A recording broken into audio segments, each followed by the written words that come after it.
കളിമണ്ണ് കൊണ്ട് 20 അടി ഉയരമുള്ള വിശുദ്ധ അഗസ്തീനോസിന്റെ ശില്പം പണി കഴിപ്പിച്ച് ലോകശ്രദ്ധ നേടിയിരിക്കുകയാണ് 15കാരൻ. ജോസു ബെഞ്ചമിൻ ഫിഗറോവ എന്ന യുവ കലാകാരനാണ് ഈ കൂറ്റൻ പ്രതിമയുടെ ശില്പി. വെനസ്വേലയിലെ കാരബോബ സംസ്ഥാനത്തെ ഗ്വാക്കാര നഗരത്തിലാണ് ഈ ശില്പം സ്ഥിതി ചെയ്യുന്നത്.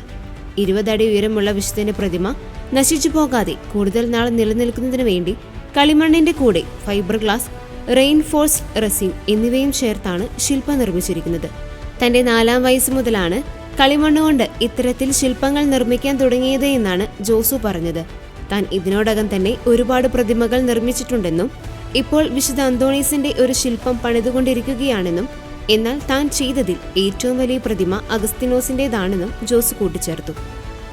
ഇന്ന് ഈ കലാരൂപമാണ് ലോകത്തിലെ ഏറ്റവും വലിയ വിശുദ്ധ അഗസ്തീനോസിന്റെ ശില്പവും 15 വയസ്സുള്ള ആൺകുട്ടി നിർമ്മിച്ച ഏറ്റവും വലിയ നിർമ്മിതിയും എന്ന നിലയിൽ ഗിന്നസ് ബുക്കിൽ ഇടം നേടാനും ഈ ശില്പം സാധ്യതയുണ്ട്.